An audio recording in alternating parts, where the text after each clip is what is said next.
Hi, okay, so today I want to talk about the best nighttime healing routine that you can do. So sleep is so important, and I just want to talk a little bit about that. The first thing when you're healing your body that you think of is diet. You think, I'm going to heal my cells through diet and or exercise, movement. You're going to heal yourself through these things. And people forget about sleep. I know that I certainly did at the beginning, especially one of my symptoms was major insomnia where I couldn't sleep. So people think it's not that important, but in retrospect and in learning everything that I've learned and in actually going through this healing process, I've learned that sleep is 100% the most vital thing. It is one of the most vital things, even more than what you're putting in your body. Sleep is actually, in my opinion, a nutrient. Your body needs it like anything else, like water and food. Sleep is a nutrient. Your body cannot heal, it cannot cleanse, it cannot wash itself, it cannot detoxify, and it cannot rebuild and rejuvenate and I can't build new. So basically, it builds new cells, it detoxifies, it rests, it does all the repair work while you're asleep. And if you are not sleeping, then you are not healing. So you need to get your sleep straight. So one of the things that I want to talk about is sleep starts in the morning. So it starts when you wake up in the morning. And what I mean by that is we all have to reset our circadian rhythm. And I know there's a lot of talk about the circadian rhythm, but let's just think about it a little bit. If we didn't have houses and we didn't have artificial lighting and we didn't have, screens or TVs or anything to do at night and we were cavemen, we would be waking up with the sun and going to bed when the sun sets. And that's how we would live our cycles. So we've really gotten our clocks off because of all the artificial lighting, and we can't help it. I mean, this is the modern world that we live in. One light on in the house after nightfall, your body thinks it's daytime. Your body cannot produce melatonin at the levels that it needs to for sleep in the presence of light. It just cannot do it. So we want to try to make sure that we have adrenaline in the morning. We want our cortisol up in the morning. That's naturally what's supposed to happen. And they're supposed to cross, and we have cortisol low at night and melatonin high at night. Melatonin's low in the morning. So they just sort of intersect like this and cross throughout the day. Okay, like that. So what we want to do is we want to help our bodies live this natural caveman lifestyle in today's modern world. So we need to help it by doing a few things.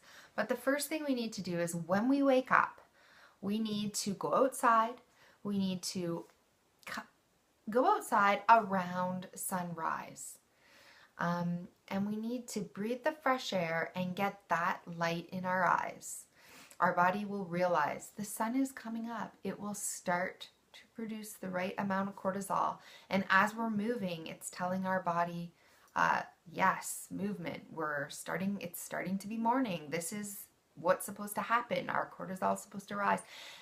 This is what you want. So you need to get out there and you need to be in that light. So go for a walk because movement's critical too. And we talk a lot about exercise and movement, but that is a key time to exercise. That's a key time to be outdoors.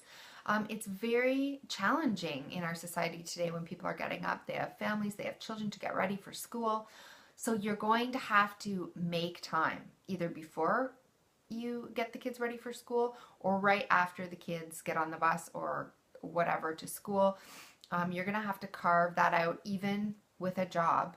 I am lucky. I don't have to work right now while I'm healing, so I am able to take advantage of the daylight hours. But the people who are in an office they'll just have to put the priority first. So the key is to get out in the morning, in between 7 and 9 o'clock. You want to be out there for as much time as you can.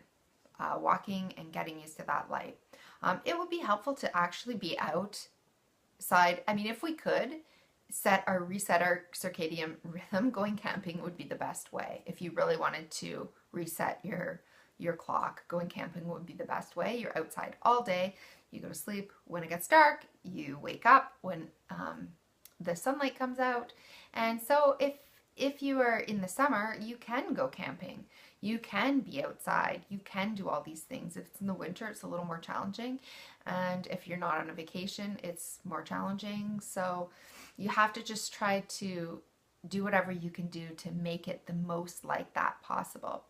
So if you have to be inside all day, then open your window, sit by a window, open the window, get fresh air, go for periodic breaks, go outside, walk around the block, do whatever you have to do to be outside as often as you can, especially in between 7 and 9 in the morning, and then many times throughout the day.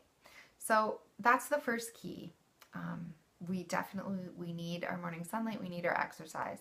The second key is at night. So when the sun is about to set, and I really believe that in the winter we are meant to get a lot more sleep than we are in the summer, because just think about the way the sun is. It gets dark so much earlier, it stays dark later. These types of reasons are what nature intended us to do. So I think in the winter we actually require 8 to 12 hours sleep, and in the summer we require less. We require 7 to 9 hours sleep. So that's what I believe to be true. And I think that if you really want to sleep and set your circadian rhythms as close to nature as possible, that you need to adapt to that, and you need to really try to get as much sleep as you can in the winter. Because that's what your body is used to. That is how your body evolved, and that is what your body wants to do, is repair even more in the winter. It wants to go into that repair mode, deep into it. Okay, so let's talk a little bit about practical things that you can do at night. So as soon as the sun sets, you want to go outside again. You want to walk, take an evening walk right after dinner, and get your body a little bit more fresh air, get it used to the falling sun and the darkness. So there we go, we're settling down, we can feel our body settling down, and we want to start by coming home and getting into a routine, just like we do with kids, just like we do with our kids, and just like we did when we were kids. We come home, we want to put our pajamas on, we turn all the lights down in the house. So if you don't have your lights on dimmer switches, I would say go out and get dimmer switches, turn them down all as low as they can go, or turn them off and only have your lights dimmed in a couple of rooms in the house that you need them. I dim a light in the kitchen and one light in the living area as dimly as they go, and the rest of the house I turn on my candles. And this is when these battery operated candles are great because you can buy them, they're not dangerous. I put one in each bathroom, my bedroom, my children's bedrooms, and the main houses, so that if anyone has to get up in the middle of the night and go to the washroom, they see this nice soft glow of the candle. And we can all walk around in the evening as soon as the sun sets in like a glowing light. Maybe 1 or 2 actual lights above us that are dimmed in the house, and the rest. And as you can see over here, you might not be able to see, but this is a salt lamp.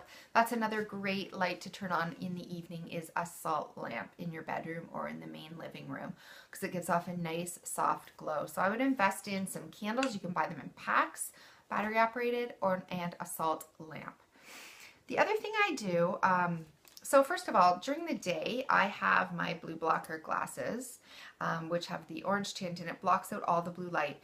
Anytime that I am on my computer or phone during the day, or in a Walmart, a Superstore, a Costco, anything that has overhead fluorescent lighting, I will put these on. So these are meant to block out all the blue lights, and these ones are Swannies, and they look cute, they're not ugly, they look stylish enough, and they block all the blue light, so you're not totally embarrassed in public going out with glasses on that are orange.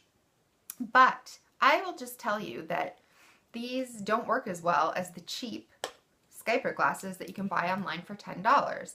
These are $100. I wear them out and I wear them during the day, but these do the job even better. And even though I have these ones that are $100, I still switch to these ones at night. So these scaper glasses, they look like they're like work glasses, basically, like you belong in a factory, as you can see. And they block out all the blue light. So if I have on a television show, which I usually watch once a week, 1 hour, I will see no blue shades of blue in the television screen, whereas when I'm wearing these, I do see some shades of blue. They're dimmer and they're blocked out a little bit more, but I do definitely see less spectrums with these. So this is they're $10. You can buy them on Amazon. You can buy them anywhere. Just any pair will do. And go ahead and get them and put them on as soon as it gets dark outside. That way, if you do come into contact, somebody turns on a light in your house, your children turn on the TV, your husband turns on a sports game or something, and you come into the room, you're not bombarded with that blue light. It's softened. If you have to send an email or something, you need these on. So the other thing that you want to do at night is turn off all electronics in your bedroom. Get your phone out of the bedroom. I no longer have an alarm clock in my bedroom. We do set an alarm clock in the other room, in the living room, and we set it up high so we can definitely hear it, but it's not in the room. We have no lighting in our room or nothing plugged in like that. So that's what I do. I get all the electronics out of the bedroom. Number one, turn everything off. Number two, I close my blinds. You can see both blinds over there are closed by some blackout curtains. You definitely don't want any of the street lamps or the neighbor's lights or anything coming in that wouldn't have been just a soft amber starlight or moonlight. You need to block all of that out. So go ahead and block out the light. And then before bed, what I do is, and this is hard to do when you're busy, but Epsom salts are a great thing. If you take a bath with Epsom salts and pure baking soda that's aluminum free, just